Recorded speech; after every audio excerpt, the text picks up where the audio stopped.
প্রখ্যাত music director Rahul দেব বর্মনের সঙ্গে জুটি বেঁধে কাজ করতেন যারা, তারা বুঝতেন এই সাফল্যের সুতো আসলে ভালোবাসা। Hi everyone, welcome back to my channel Anjana অঞ্জনিয়া।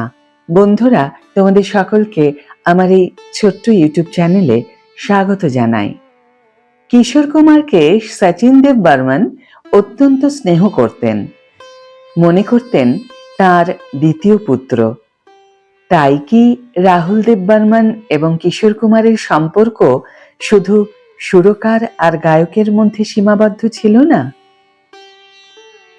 কর্মজীবনের শুরুর দিক থেকেই তারা অত্যন্ত ঘনিষ্ঠ বন্ধু ছিলেন এবং একে অপরকে ভালো বুঝতেন বলেই হয়তো মুসাফির হুঁ यारो ना घर है ना ठिकाना मुझे चलते जाना है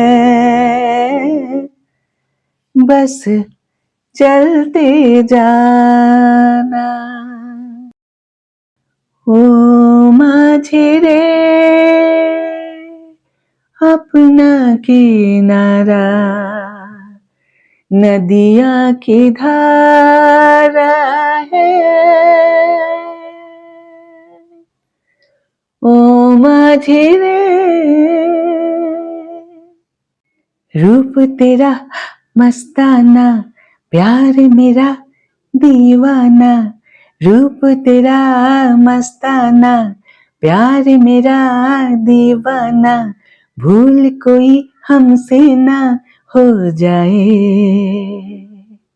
मेरे सपनों की रानी कब आएगी तू आई रुत मस्तानी कब आएगी तू बीत जाए जिंदगानी कब आएगी तू चलिया तू चलिया ये शाम मस्तानी मदहोश किए जाए मुझे डोर कोई खींचे तेरी ओर लिए যায়। এইসব গানের মতো গান তৈরি হয়েছিল। জুটি হিসাবে অবিস্মরণীয় ছিলেন আর.ডি. বর্মন ও কিশোর কুমার। তারা একসঙ্গে 164টিরও বেশি ছবিতে কাজ করেছেন এবং প্রায় প্রতিটিতেই ছিল কালজয়ী সব গান।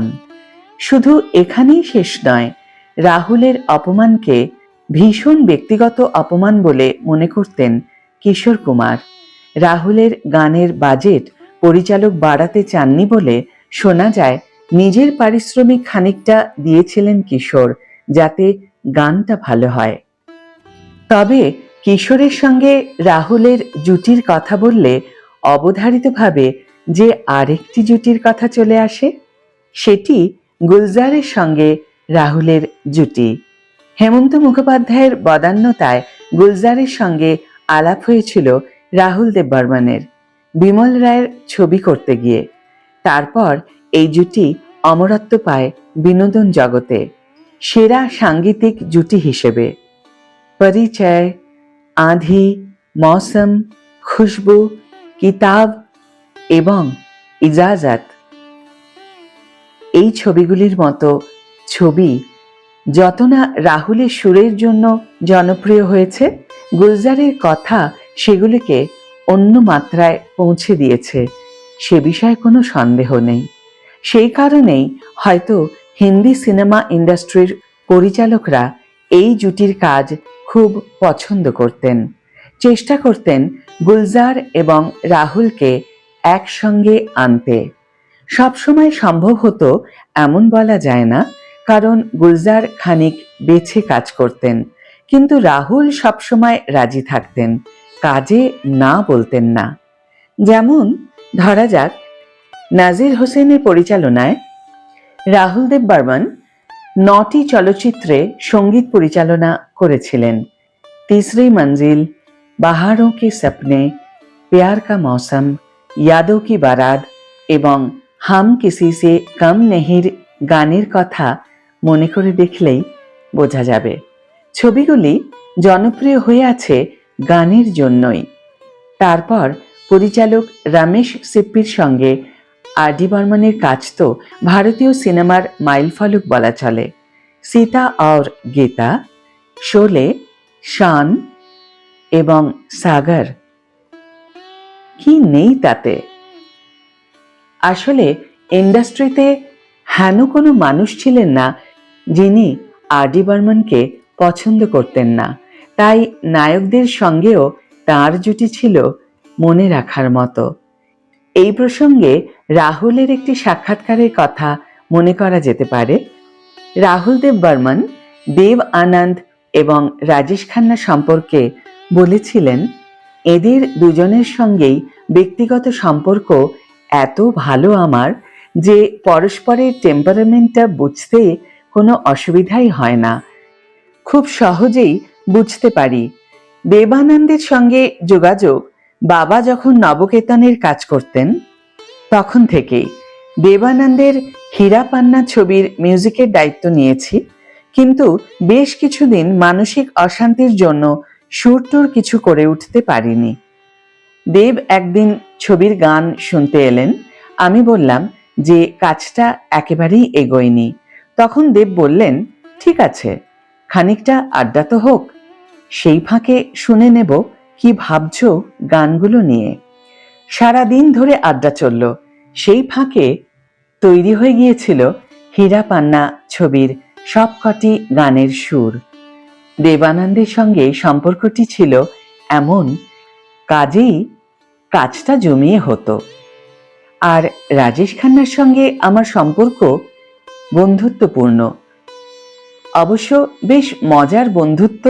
প্রত্যেক সপ্তাহেই কোনো না কোনো ব্যাপারে দুজনের মধ্যে ঝগড়া হয়। এক সপ্তাহ কথাবার্তা বন্ধ, মন খারাপ। দুজনেই ভাবছি কে আগে ফোন করবে। কখনো রাজেশ করে, কখনো আমি।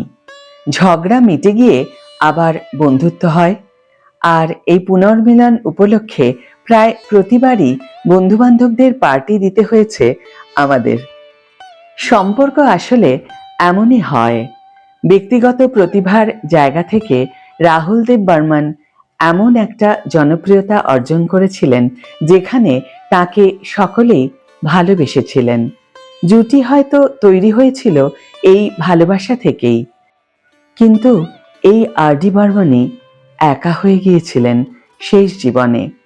অসংখ্য কাজ হাতছাড়া হয়ে গিয়েছিল, কিন্তু যেটা তিনি মনে রেখেছিলেন সেটা হলো বন্ধুত্ব। বিশ্বাস করতেন হিট গান দিলে সকলে আবার ফিরে আসবেন, তৈরি হবে জুটি আগের মতো। কিন্তু সেটা পেলেন না রাহুল। তার মনোবাঞ্ছা পূরণ হলো, কিন্তু সেই সময় তিনিই থাকলেন না। আজকের দিনে যে বলিউডি সাউন্ডকে আমরা আধুনিক বলে মনে করি, তার অনেক বীজই রোপিত হয়েছিল এই আর ডি বর্মনের হাত ধরে। তার প্রতি শ্রদ্ধা জানিয়ে আজকের ভিডিও এখানেই শেষ করছি বন্ধুরা। ভিডিওটি যদি ভালো লেগে থাকে তাহলে অবশ্যই একটি ছোট্ট করে লাইক দিও, শেয়ার করো বন্ধুদের সাথে, কমেন্ট করে জানিও তোমাদের মতামত। যারা এখনো আমার চ্যানেলটিকে সাবস্ক্রাইব করোনি তারা অবশ্যই চ্যানেলটিকে সাবস্ক্রাইব করে আমার পাশে থেকো। আর যারা অলরেডি সাবস্ক্রাইব করে দিয়েছো তাদের জন্য আমার অনেক ভালোবাসা এবং অনেক ধন্যবাদ। আজ তাহলে বিদায় বন্ধু, দেখা হবে পরের ভিডিওতে। ভালো থেকো, সুস্থ থেকো, সঙ্গে থেকো।